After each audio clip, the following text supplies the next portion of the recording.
Subscribe now and press the bell icon. Never miss an update.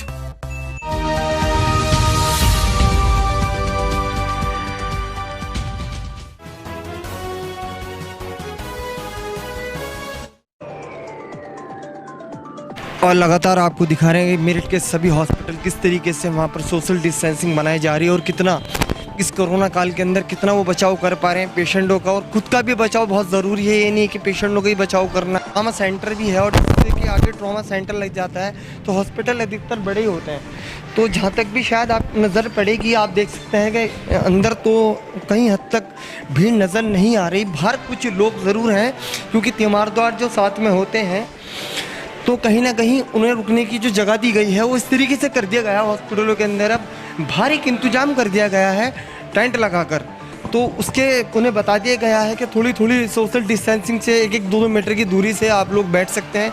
और आपको दिखा दूं कि रिसेप्शनिस्ट जो रिसेप्शनिस्ट होते हैं 1-2 मीटर की दूरी आपको यहाँ भी देखने पर मिलेगी। और स्टोर आप देखें तो वहाँ पर भी एक जना है। और फिर दोबारा मैं आपसे बता दूं कि सामने तक अगर नज़र आप देखें, मैं अपना कैमरा मैन से कहना चाहूँगा कि सामने तक दिखाएं किस तरीके से साफ़ सफाई का नज़ारा श्री मंगलम हॉस्पिटल में है। एक भयंकर आपदा से आज जूझना पड़ रहा है, तो ये ज़रूरी नहीं है कि सिर्फ पेशेंटों को ही चीज़ें अलाउड हैं, खुद जो यहाँ पर स्टाफ है उनके लिए भी बहुत ज़रूरी हो जाता है प्रिकॉशन लेना, किस तरीके से उन्हें बचाव अपना करना है। श्री मंगलम एंड ट्रॉमा सेंटर में अब ऑफिस में हूँ, मैं आपको बता दूँ नितेश पवार जी मेरे साथ में हैं और उनसे जानते हैं किस तरीके से कोरोना काल के अंदर यहाँ पर किस तरीके के इंतजाम हुए हैं। क्योंकि मैं आपको बता दूँ लगातार सभी हॉस्पिटलों ने अपने अपने तरीके जो हैं बदल लिए हैं और बदलने की मजबूरी ये भी है, कहीं हद तक वो खुद भी मानते हैं इस बात को कि अगर पेशेंट ही वहाँ पर सेफ नहीं रहेगा तो किस तरीके से वो खुद भी सेफ किस तरीके से नहीं, कि उन्हें भी बचना है कोरोना से। क्योंकि काफ़ी हद तक देखें कि खुद बुलंदशहर के अंदर सीएमओ साहब को भी कोरोना हो चुका है कल, तो इस मारे बहुत ज़रूरी हो गया है जो आदेश बार बार मेरठ के सीएमओ डॉक्टर राजकुमार कर रहे हैं, वो इस मारे कर रहे हैं कि किस तरीके से अपने भी बचाव पहले पेशेंटों के साथ। यहाँ पर इमरजेंसी में किन मरीजों को रखा जा रहा है और यहाँ पर मैं आपको बता दूँ वो मैनेजमेंट भी देखते हैं, तो बहुत सारी जिम्मेदारियाँ तो इनसे जुड़ी हुई नीचे से बहुत सारी बातें नीचे से करते हैं। जी बहुत बड़ी जिम्मेदारी आपका है जी जी देखो सारी चीज़ें आप यहाँ पर देख रहे हैं। जी दूसरी बात आपको पता है 35 लाख का आपका पार हो चुका है, 150 मरीज मेरठ के अंदर हो चुके हैं। जी माहवारी बंद एक बहुत महामारी है, तो बड़ी जी, एक ऐसी आपदा है जिससे पता नहीं निकल तो पाना बेहद मुश्किल, लेकिन अभी तक कोई आसार नहीं रास्ता आगे तक भी है। जी नजर नहीं आ रहा। हाँ, अभी तो ऐसे ही चल रहा है, अभी कोई आसार है ही नहीं जल्द से। हमने देखो अपना हॉस्पिटल चला रखे हैं तो हमने ट्राइज एरिया बाहर बना रखे हैं, उसमें हाँ जो बाहर ट्राइज एरिया बना रखा है, जैसे कोई भी आता है उसकी स्कैनिंग होती है, सैनिटाइज होता है, अगर उसका टेम्परेचर ज़्यादा है तो उसे बाहर बैठाया जाता है ट्राइज एरिया में। और सब पेशेंटों को अपने रिपोर्ट कोविड की रिपोर्ट मांगते हैं तब उन्हें एडमिट करते हैं। अगर कोई सपोज करो कोई मुझे जी एक बात बताएं, कोविड की रिपोर्ट जो है 48 से 24 घंटे का टाइम है। और हाँ ये भी है कि इसमें अगर इमरजेंसी है, बहुत ज़्यादा इमरजेंसी आ रहा है, सीजर का है या फिर डिलीवरी का है या फिर ट्रॉमा है, तो उन्हें एकदम से एडमिट कर लेते हैं, उनकी रिपोर्ट के लिए होने के लिए भेज दी जाती है। एक बार को अगर आपको लग रहा है कि सिम्टम्स अगर इसमें नहीं है और फिर भी ज़्यादा नाजुक हालत है तो आप सीएमओ साहब को भी शायद अपडेट कर दें। हाँ वो तो अपडेटिंग करना डेली।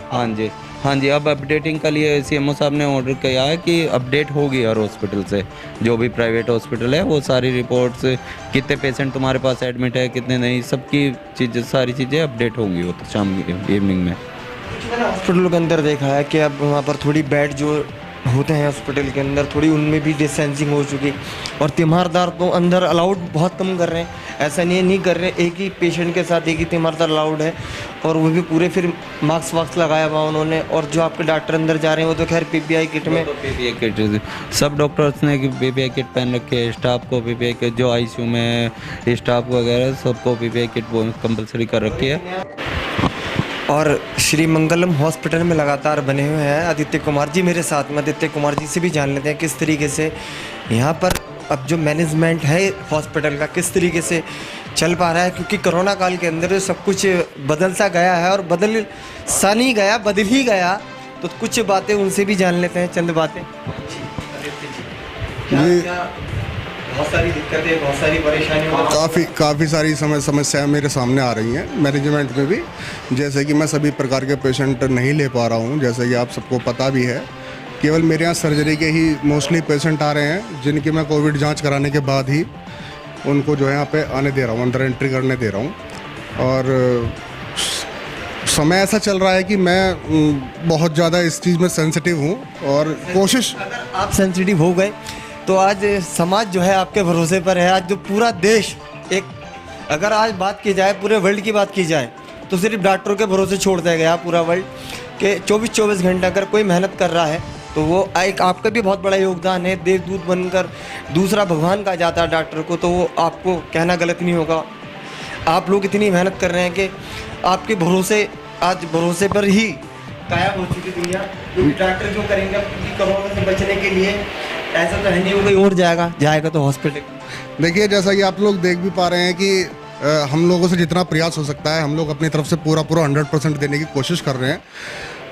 लेकिन मैनेजमेंट भी जहाँ तक पूरा का पूरा सहयोग कर रहा है, मेरे जितने भी यहाँ पे स्टाफ के एम्प्लॉयज़ हैं मेरे, हम लोग कोशिश कर रहे हैं कि हम लोग अपनी तरफ से पूरा 100% दें। और ऐसी किसी भी तरह के जो मेरे ICU में जितने भी पेशेंट हैं, कोशिश कर रहे हैं कि वो पूरी तरीके से सेफ रहें, और यही प्रयास आगे लगातार जारी भी रहेगा। मेरठ के अंदर जो कुछ हॉस्पिटलों में इस तरीके का माहौल देखा गया कि वहाँ सोशल डिस्टेंसिंग नहीं थी या स्टाफ के चेहरे पर मास्क नहीं था, ये जो लोग वहाँ पर बैठे हुए थे उनके चेहरे पर मास्क नहीं थे, तो CM साहब को थोड़ी सख्ती इसलिए करनी पड़ी स्ट्रिक्टली कि वहाँ पर ये चीज़ें नहीं थी। इन चीज़ों का ही बचाव आप कर पाए। देखिए, ऐसा होता है कि अगर हम ही इस चीज़ को नहीं समझेंगे तो फिर ये सब चीज़ जो है मैनेज नहीं हो पाएगी। सबसे पहले ज़रूरी है कि सोशल डिस्टेंसिंग जिस तरीके से मैनेज हो, उसी तरीके से मुझे भी, मेरे स्टाफ को भी, मेरे पेशेंटों को भी लगातार इसका बेनिफिट मिलेगा अगर हम लगातार सोशल डिस्टेंसिंग का पालन करेंगे।